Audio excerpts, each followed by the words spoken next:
Miss Julie. Recording in progress.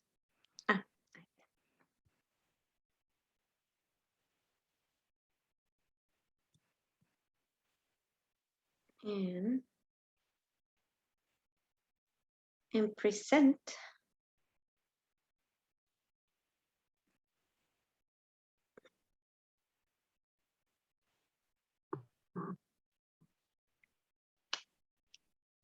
Nuevamente, bienvenidos para su facilidad de interpretación disponible durante esta junta.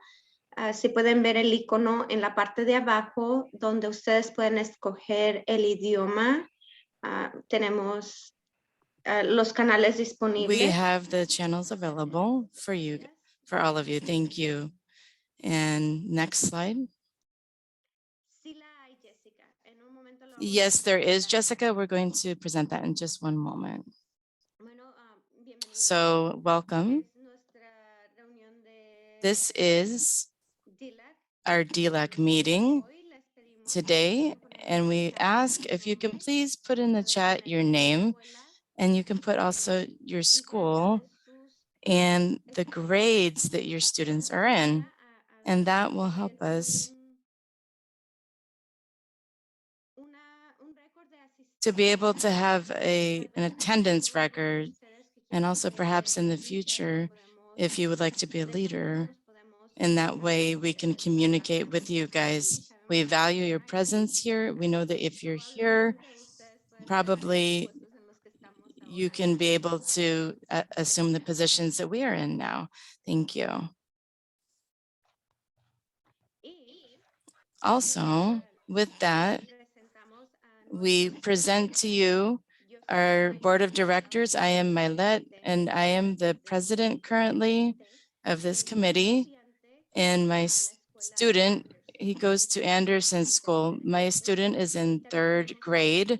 And we also have with us Mr. Gamboa. You can introduce yourself.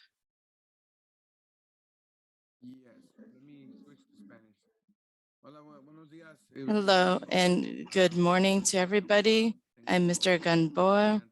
I have my students in Mark Twain and also one in Rogers Middle School. And we're here to be able to support the parents in the district and among ourselves to support one another to be able to continue forward and keep progressing. Thank you. And also with that, we do need, we're in a moment where our committee is in need of a volunteer to be able to be secretary, and that position is open. So a little bit in the future, we're going to mention this again. But if one of you here present, if you're interested in being in this position, then wait for a few moments for us, and then in a little bit, we'll be able to take nominations first and then do the voting in the next meeting. Next slide, please. The agenda for today, we're going to be talking about English learners by the number. In the past meeting, Dr. Julie Kane presented to us some numbers about students district-wide, all the students, and that they had to assign certain students who had just come to our to our district rather, and we're going to be seeing that information. We're also going to see a little bit about what's going on in ELAC, and this is on a school site level. So we're here on a district level, but we have also taken up the work of participating in some schools and listening to what's going on. And then in a little bit, we're going to have a guest, Mrs. Therese Jones. She's going to give us an example of ELD and how that lesson can be applied for English learners. And she's going to be teaching us and guiding us for what happens in these classes. And then finally, as I mentioned, we're going to nominate a candidate to be the DELAC Secretary.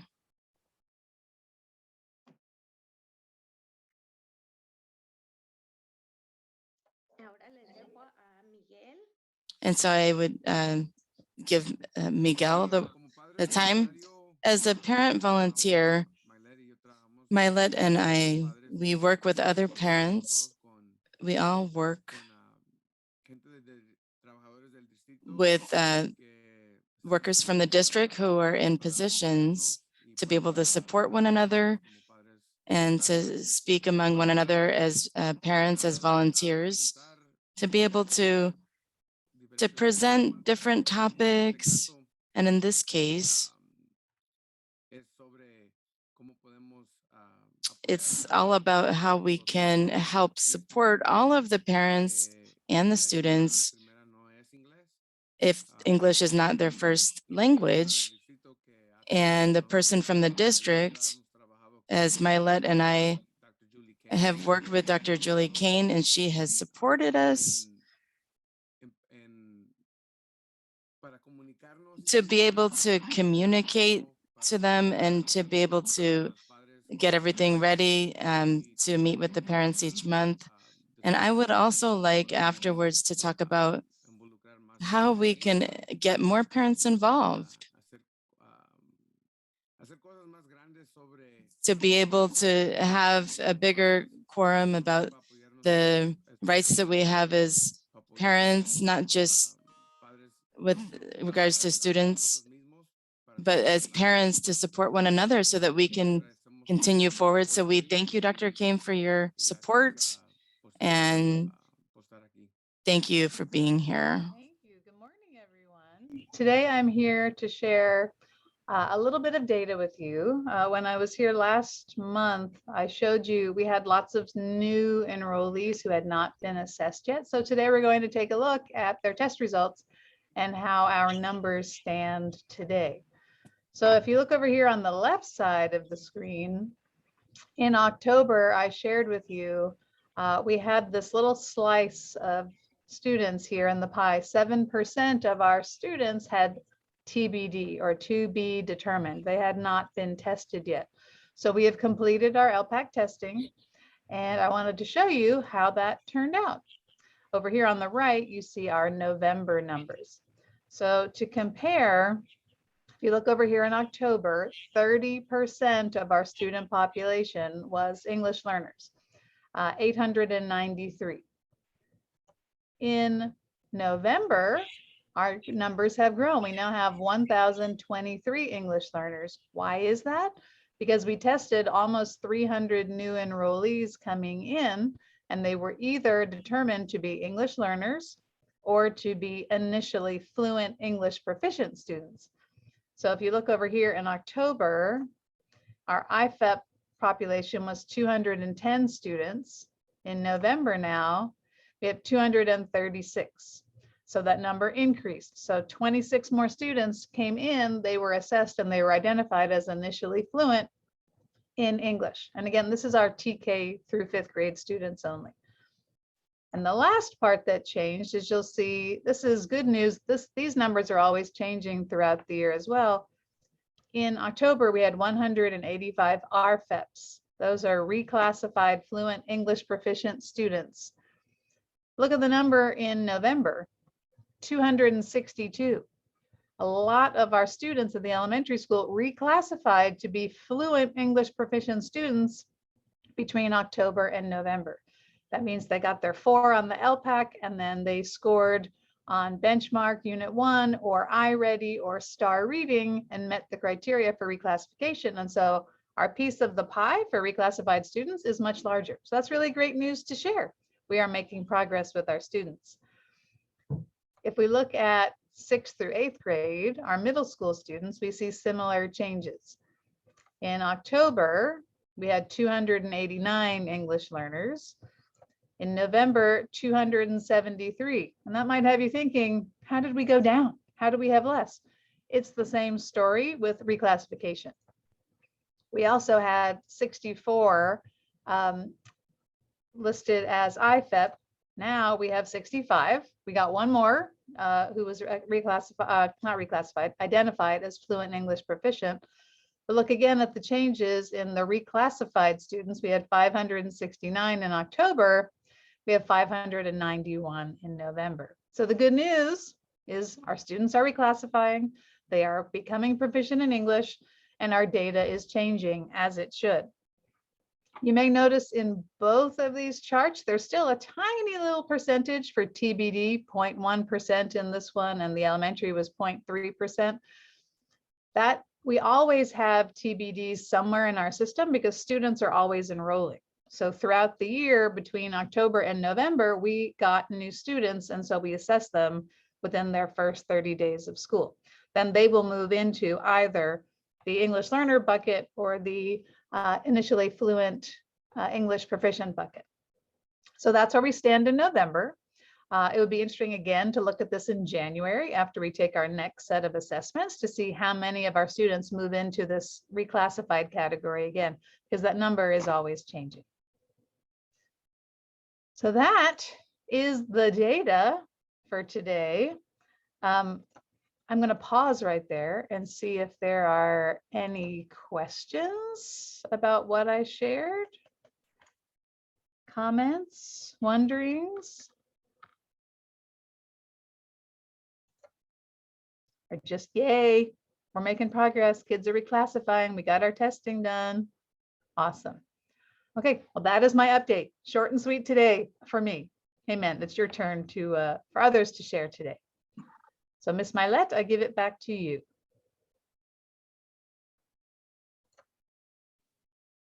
No, Miss Julie, solamente que los So números. Julie, just that the numbers, they speak for themselves.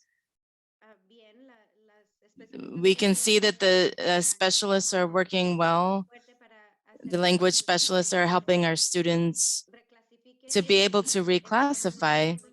And then when they get to the middle school or high school level, they are already ready with their fluency in English. So now with the next one, we're going to present a special guest. Oh, sorry. If you do have any questions, or if you have any comment, you can put it in the chat anytime. We're going to be monitoring the chat. Or also, if you would like to raise your hand or open up your mic to be able to ask any questions to Dr. Kane, or if you have questions for the next presenter. So we ask you to feel comfortable to speak up. If you have any doubt, go ahead and ask your question. All questions are good questions. So we now introduce our special guest, Ms. Cherise Jones. She's the language specialist in Mark Twain School. Welcome. Hello and good morning. So I would like to share with you guys this morning a strategy which we have been developing with our teachers who are participating in the professional development, the English development. So they are participating in classes with us to be able to improve the practices, to improve the language so that the students can reach this goal of reclassifying, but more importantly, so that the students can understand what's going on in the classroom and so that they can be successful and they can continue to progress in their academic achievement throughout their career in each grade. So we are going to start with here with a little bit of information. What we want for all of our students is that they would have high levels of achievement in regards to their ability to express themselves and to understand what one is speaking to them. Because when you're able to speak concepts well, then we'll be able to understand reading better and also to express our ideas in writing as well. So for speaking about this ability, which is the orality, there are several elements. One element is the vocabulary. When you know words better and their meanings, you can express and understand a language better, whether it be English, whether it be be Spanish or Vietnamese or whatever it may be. But also you need to have linguistic structures in place, organization of words, what the meaning is, the meaning of a structure is to be able to understand a text or also spoken language. But it's also important people's experiences and previous experiences regarding a concept. So part of our study with the teachers here in Lawndale is to be able to incorporate into the lessons these elements, to be able to develop the language and also the understanding or comprehension within the classroom. I would like to illustrate an example of this with a text in English, and it's here. So if you can take a few moments to read this text in English.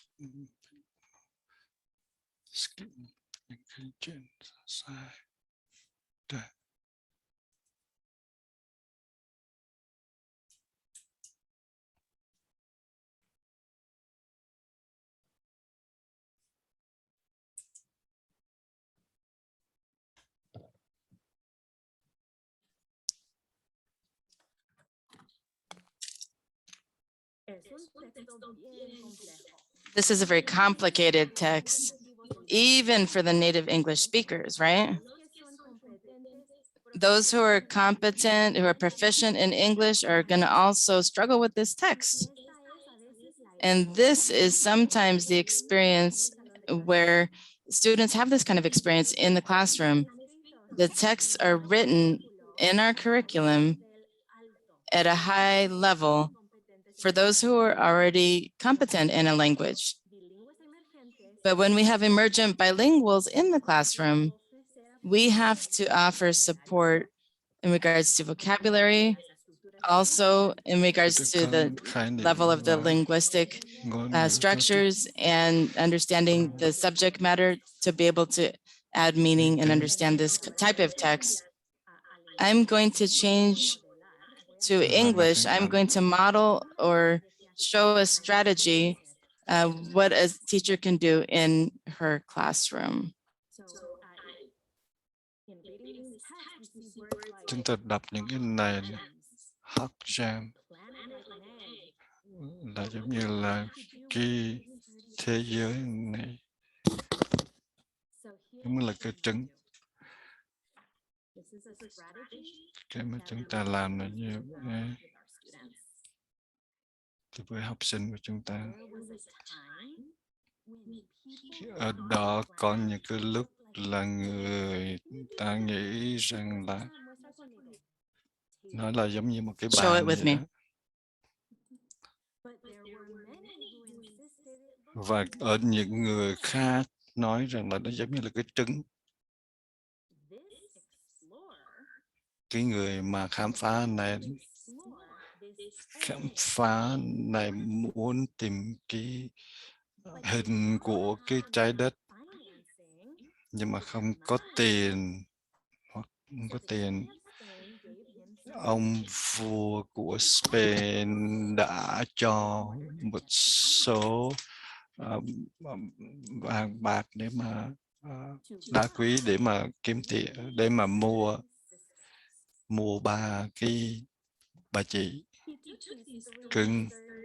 On a long voyage, there were many doubters, but he kept forging along until he found success.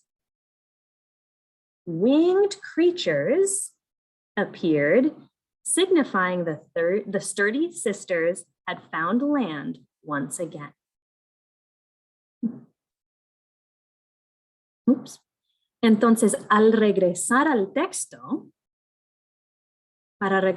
texto, ahora tenemos más. Now we have more knowledge about what this text is all about.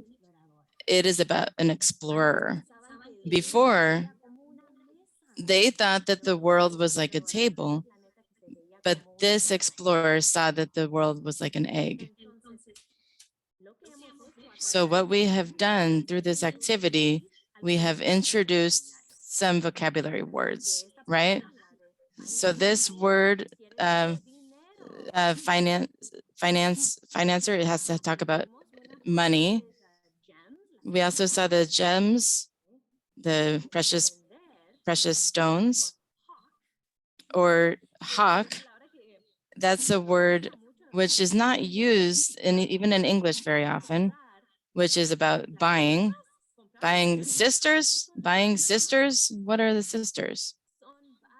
They are ships. They are boats to be able to navigate on the water. So now we know what it's about. This is the previous knowledge. Also, I've explored with you some of the language or linguistic structures that we will continue to practice as we see the text, but I've also given an overview of previous vocabulary to be able to go back to this text with more understanding. It's not complete because we'll spend time reading, writing, practicing about this.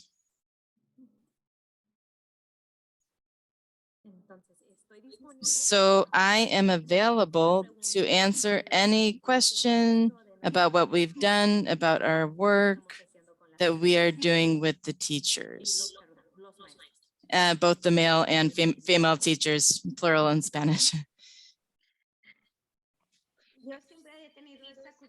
I've always had that curiosity to see what happens during the ELD class. I had a wrong perception thinking that you were just sitting there reading words just to know vocabulary or give like a very simple text where like a very simple text for them to understand common words. But I see that it's a little bit more complicated and I applaud your efforts. It's probably at a primary or elementary school level and also secondary, but you help the children to really be able to see visual aids or like with images or with objects so that they can go through the logical process of understanding. What I really admire, students obviously who are just coming from other countries, they don't necessarily have to speak Spanish. When they're going to take an exam and they don't have that notion of what it's about and they read a text, perhaps not so complicated as the one that you just presented to us, but they read a text and they don't know what is going on. How can they pick the right answer? I don't want to imagine what happens with math, which is even a little bit more complicated. There's like a word problem that they have to resolve in mathematics, so it's very interesting. I thank you so much, Ms. Therese, what you just presented to us. So if there's anybody else that has a question or any doubt, this is a very interesting topic for us who have students who are learning English. They are English language learners, not just that they're learning English, but they are English language learners. They are fine tuning the language ability that they have. So I listened with Miss Eliana Cruz and Miss Sarah, and now I hear you, Miss Therese.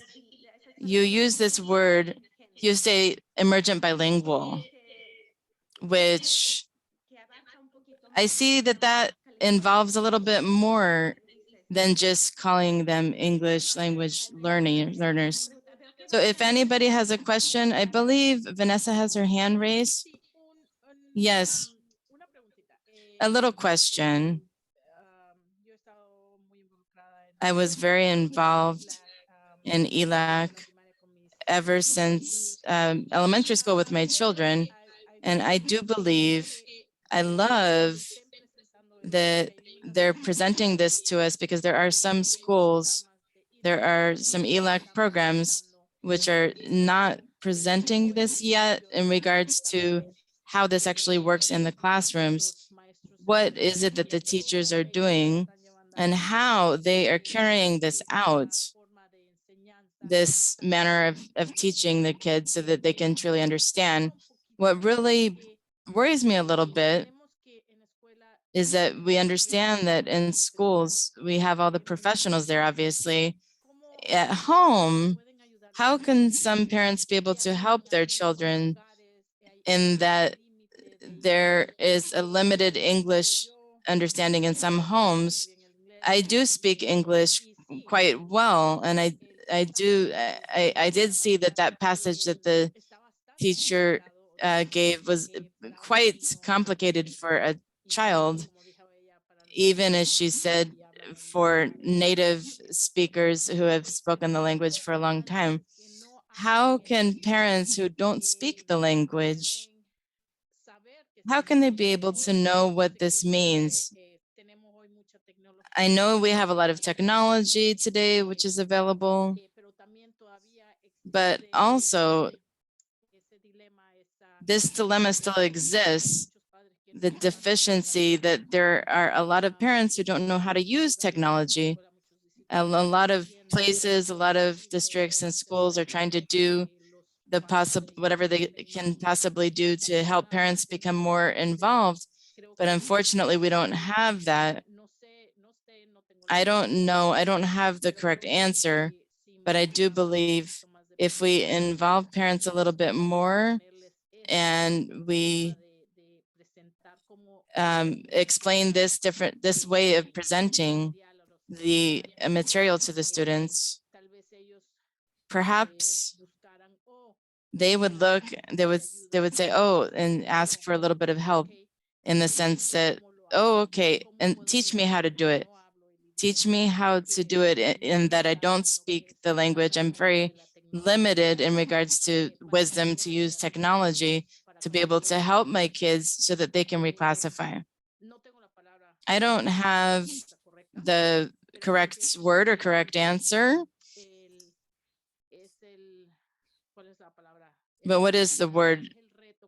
This is the challenge that we have for those of us who are involved in how to include more parents so that they can understand this process. I've been involved for many years, and still today, my oldest child,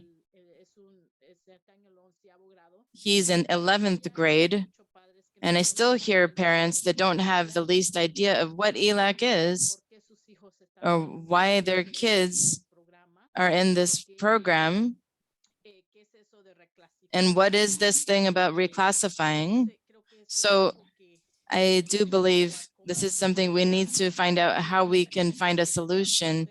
And I love the fact that this is being presented to us. And I think this needs to expand among all the parents, especially those who have kids who have not yet reclassified, to see how we can help them in such a way that they can prepare a little bit better, especially if we are able to get them from kindergarten or first grade so that they can reclassify. I know there's also children who have recently come to the country, and how can we help those parents to become integrated and that they can learn how to help with this process in regards to whatever the language may be,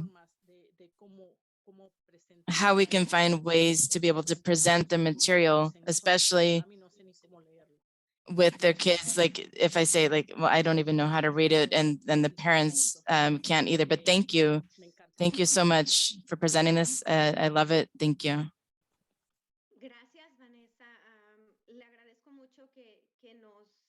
Thank you so much, Vanessa. I love that you've given us this opportunity and you've expressed how we feel. There are some questions or doubts or suggestions where we don't have a way to present them. And this is an opportunity that we have in DELAC. And that might not be every one of us, but this is the language assistants in schools, and they can take note of all of the comments that you've made. And just like on other occasions, I repeat that there are kids, they have their kids as ELD or English language learners, and they don't have the knowledge of what that is. They see it as something bad, and they don't understand that this is reinforcing their language. So this is super important with all of the comments that you made. We would love to hear a little bit more about all that you just expressed to us. Ms. Charisse, I don't know. Julie, I don't know if you have any question for Ms. Vanessa. I just want to say that we are in a team, each member of our team, the language specialists, the DELAC team, the parents, we're all working together to get good results for our students, and each member of the team offers different skills. I have a different viewpoint than the classroom teacher and different from the parents at home. So I do believe that this union and these spaces, such as this space, to all be able to be together in the same space discussing things, we can find out and also identify the moments in which, wow, at home, you have in Spanish, you have access to the Spanish language. So you can find context in Spanish where you can develop that skill of summarizing, for example, perhaps in the classroom, we're talking about summarizing. So at home, you can actually do the same thing in Spanish about summarizing, reading a passage and then talking about what happened. So we can work as a team, but it's something which is very delicate because I cannot assume, or I can't say that all of the parents and not either the teachers, not any one person is equal to another person. So we have to have spaces and open conversation spaces to identify, wow, what are the good practices, and be able to identify, oh, this is how I can contribute to my child's education. Because sometimes technology is not so accessible. So the correct answer is not an app, right? And for another family, a good suggestion could be an app. So we need to open up these conversations. I believe that's the most important thing.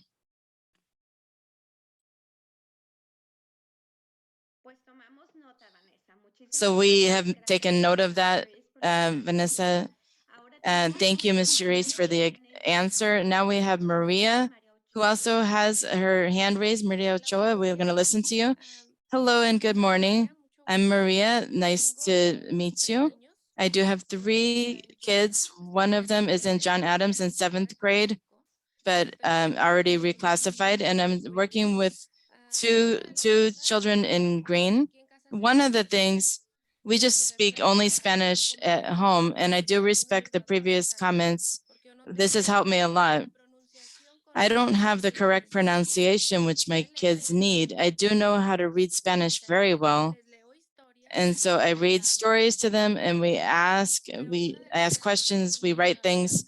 Something that has helped me a lot with my children is an app, which is Grass Kids, because they are listening to the book. And then afterwards they read it, because you can record and listen to see if they're doing the correct pronunciation. And at the end they have a test. And as a parent, which I don't know English completely, that has helped me a lot. One of the things that my older children, they correct me, and so we're all growing together as a family. So this is an advice as a parent, because so that we don't feel frustrated. Sometimes unfortunately, in many homes, the parents don't have the time to dedicate to their children. And they keep themselves far away from all this information. And as I am a mom, and I try to let people know how this is all working, and I try to be informed because I would like my children to reclassify. And as time goes by, I know that it's going to become more difficult for them to reclassify. So if we can help them now that they are smaller, we can be able to do a lot, but we need to help them to understand reading. Personally, that's something I'm working a lot on with my kids. Thank you. Thank you so much, Maria. And we go back to that topic, like Ms. Charisse mentioned, and on other occasions, many of you have heard this in your local schools. Erin Black Johnson, the person in charge of the library, said that reading is a tool, which is incredible, so that we can support our students in their vocabulary. And it doesn't have to precisely be in the English language. As several of you have already mentioned, parents, those who are not bilingual, it's difficult for them to read in English as well. And I even continue to learn words and pronunciations, and it's very interesting that we're trying to help our students, and they also help us to perfect that language as well. It's a teamwork, and thank you, Maria. We thank you. I don't know if there's another parent that wants to make any comments, or Ms. Julie, you have any comment on what has been spoken? I can't say anything better than you guys. So that's it. Thank you so much for sharing your ideas and information. And yes, we made notes of these comments, what you guys are speaking to us. And that's what it's all about. Something very important that you mentioned. These committees, the end goal is to be able to support, bring information to you, help you see how you can support your students. This committee is the one that's in charge of perhaps being able to see what English language learners are doing. These are crucial questions. They're very important. And so we ask for all the parents who are here, motivate other parents. If you have any questions or doubts, you can meet with us. You can communicate with your language specialists in your schools. We do have another comment from Maria Aguilera. Maria? Hello and good morning. More than anything, thank you so much. This is my first time, I believe, honestly. My daughter is in first grade. My question is whether because the English classes that my daughter is taking, I don't know if that's the program that you guys are talking about here. What school is your student in? Mark Twain. Ms.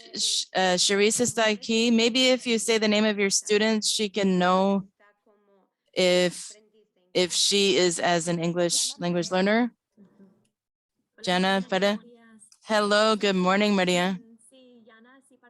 Yes, Jana does participate in our classes of English language development in our English class. And so a question, what is this about requalifying? Reclassifying.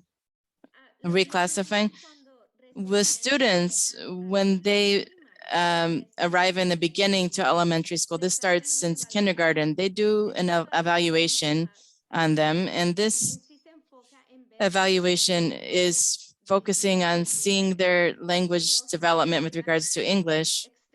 I don't know how extensive the exam is, but they're able to see if the student can understand and comprehend what they're being asked and be able to respond adequately. And then from there, they receive a classification. Number 4 is the number that they need to be able to be classified as how do you say? Completely fluent in English, or if they need a little bit more support in their language. Not, it's not a support in their language, but it's a support to be able to develop the language, to have the academic level that they need in school to be able to advance and advance. It's like the class that Ms. Therese gave us, which even for us, it's a little bit complicated to understand. That's not precisely what they present to the kids, but I imagine that they give them a book where they have to listen to the story about something in particular. So then they have to answer like 10 questions, or as Maria said, with grass kids, if the child doesn't have that academic understanding of those words, that they're not going to be able to answer adequately. Reclassification is a process. So perhaps you can ask specifically with regards to your student, ask Ms. Therese, and she can help you with that information, but it is a process. Okay, thank you so much for everything. I don't know if Ms. Julie can say a little bit more about how reclassification is, like to say, as they say in a nutshell, as they say in English. I was thinking perhaps Milet should work as e-learn in the future, because she can explain everything. So yeah, I was thinking the same thing. She's going to take away my job. What are we going to do? I was thinking that. So we can have more time to discuss the reclassification process. We do provide workshops on this topic every year for families. I believe, thinking about the time that we have now, I know Malet had a few more things that she wanted to discuss, but we can put this on an agenda for the future in ELAC in one of the schools, or in our DELAC meeting, with your permission. Of course. Those are very interesting topics, which we can touch upon in our future meetings. So we're going to keep going with our presentation.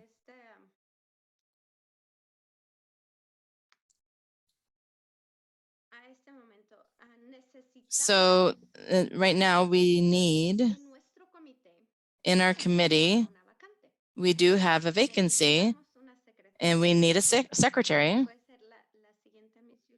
Can you do the next one, Ms. Julie?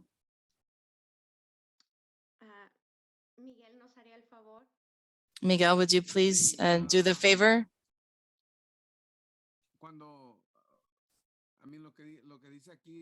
Yes, so what it says here, we need a secretary. If we see the words that are here, about the rules for this position, what I want to say, Milet, I don't know if you want me to read all of this. No. Just want to make sure we're on the same page. But for me, with my experience, a lot of times what scares parents about being a volunteer is that they think that something like this position is complicated when it's not. It's very simple. So I want to say that several times, because that's the truth.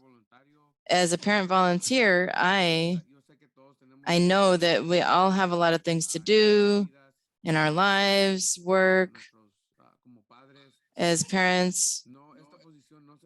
This position does not take very much time. We would work together to continue to try to achieve what Ms. Vanessa said, which is the truth. We need more parents involved. We need more parents working together, not just to teach and educate more parents about the processes of how certain things work, but also to be able to put forth that example to involve more parents to have parents over the course of the years, now and in the future.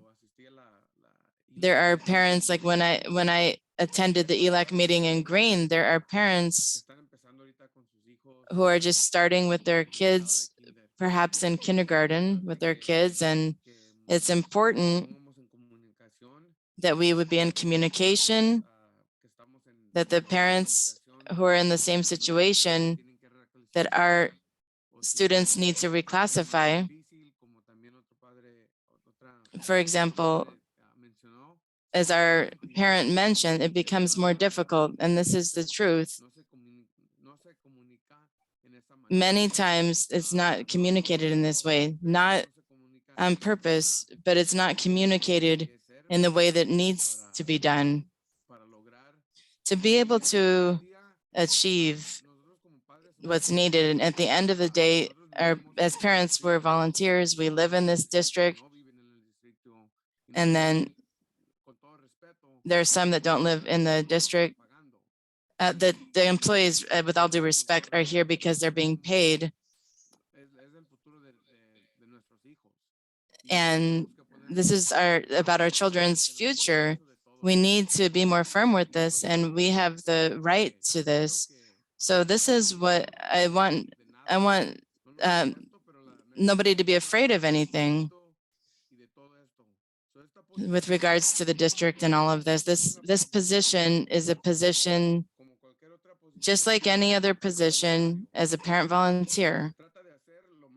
It's all about doing the most that you can, and that's the only thing that should be asked of any parent who wanted to or who wants to give of his or her time to be able to try to help and to improve the situation and to continue forward. So please don't think that it's something complicated. Mylette and I are here to support and to work together. And that is correct. We are a team. We are not here just to present information that just happened to occur to us all of a sudden.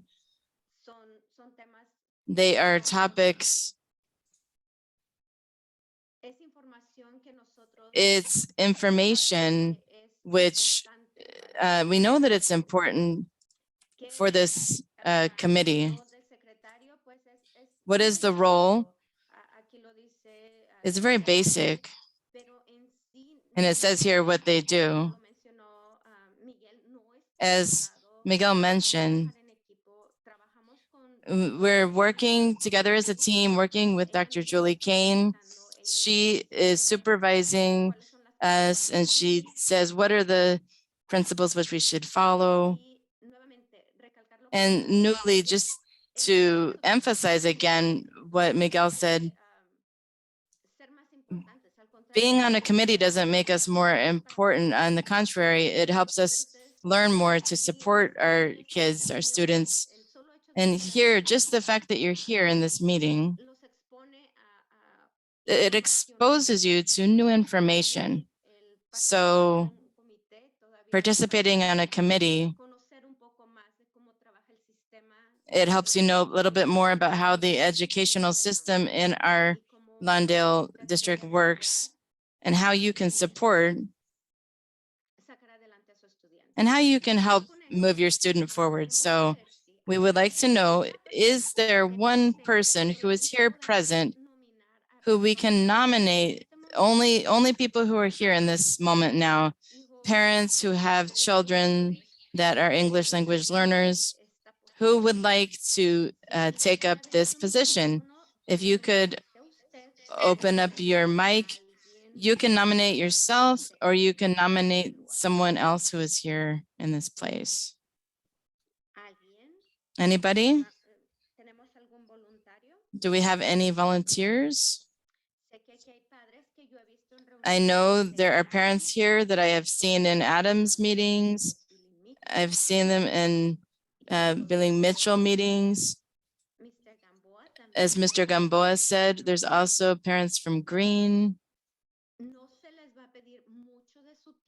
we're not going to ask so much of your time. Normally, we meet for these meetings, these formal meetings, and we also have half an hour to do our planning as a team.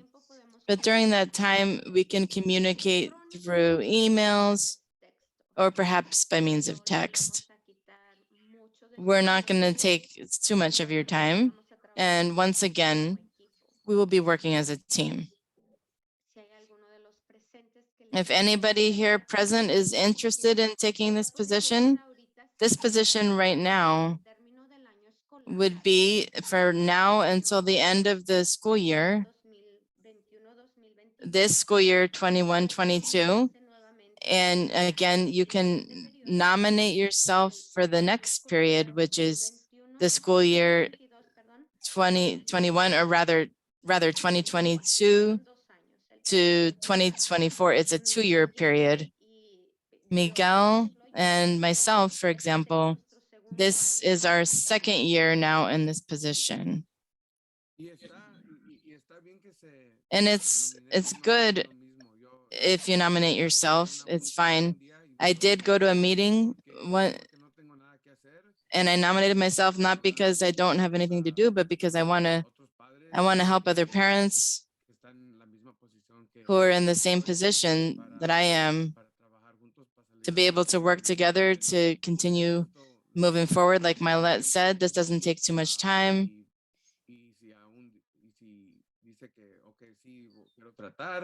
And if you say, I want to try, and after a time, if you see something changed in your life, you could just communicate.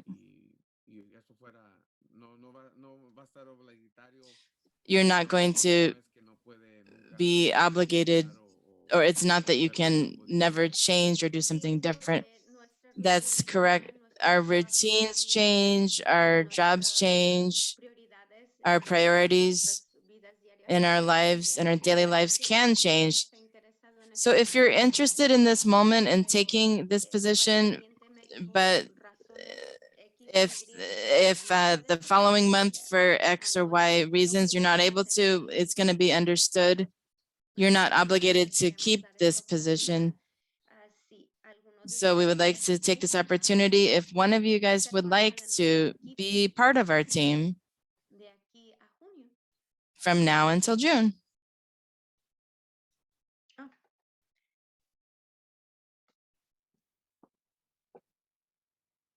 O si no quieren abrir su micrófono, nos Or if pueden you don't want to open up your mic, you can write it in the chat. And then we'll put your name down. The nominations would be today. If we don't have any candidate, we can do it in the next meeting, or we can ask you to your English or to your language specialist during the ELAC meeting if they have anybody who's interested in taking this position. And we can take you into account and then do the voting in the next meeting in December. So we'll leave it open for the moment. And I just want to keep going with our meeting about what's going on in ELAC. As Mr. Gamboa mentioned, Miguel, he had the opportunity to go to the meeting at Green, and I had the opportunity to participate in Adams and Billy Mitchell in the ELAC meetings, and it's important to know, and as several parents mentioned, what is talked about in ELAC is about these questions. What needs have been identified? What are the needs? They did a survey last year where they identified certain needs, and more than anything, communication. Perhaps that's one of the main ones, the communication with the parents and explaining to them what's being an English language learner entails, how does it work, what is reclassification. So that's what is going to be done.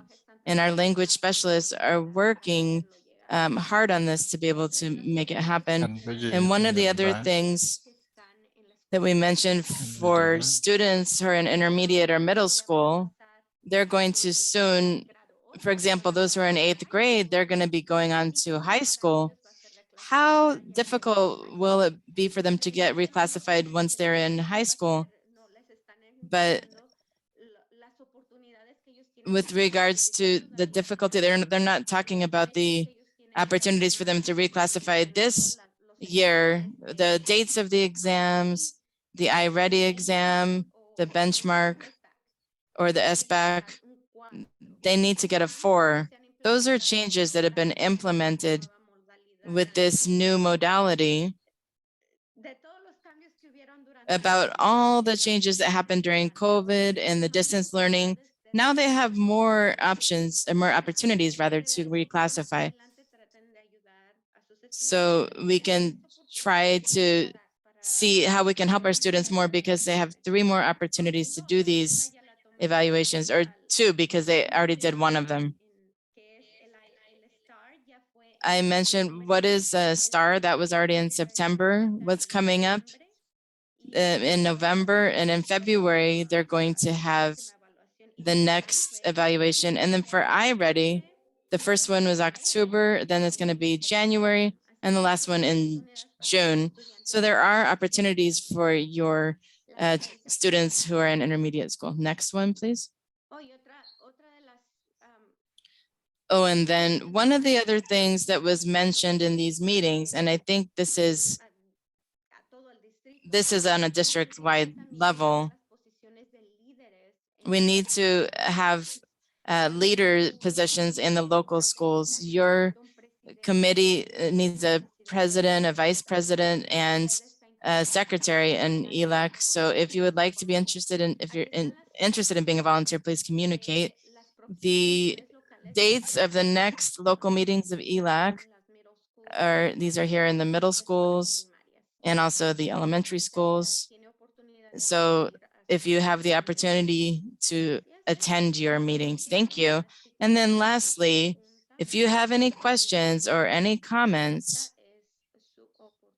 this is your opportunity.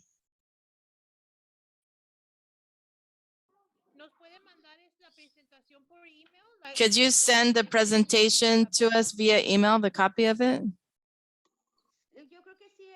I believe yes, Jessica. The only thing is, just tell us what school your student is in. We're going to share our presentations on the website. We'll send a message with the information about where you can find the information, not just for today, but for the other meetings in the past. I do remember, Jessica, that I worked with you and Mitchell. Would you like to be part of our team? The thing is, I'm not able to commit because of work.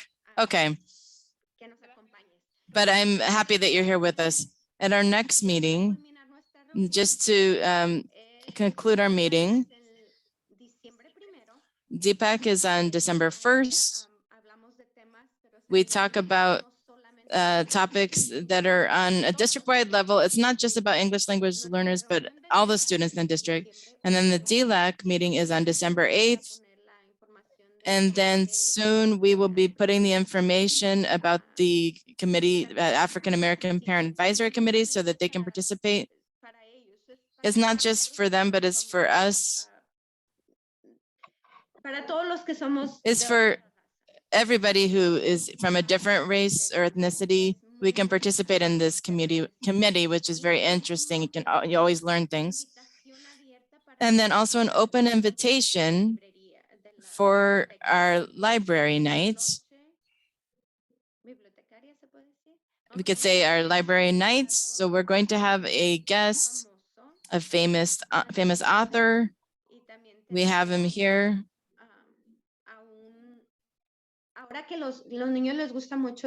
And now that the kids love to draw a lot, what better opportunity than to have this opportunity to participate in this event. It's on December 7th from 5 to 6 rather, via Zoom.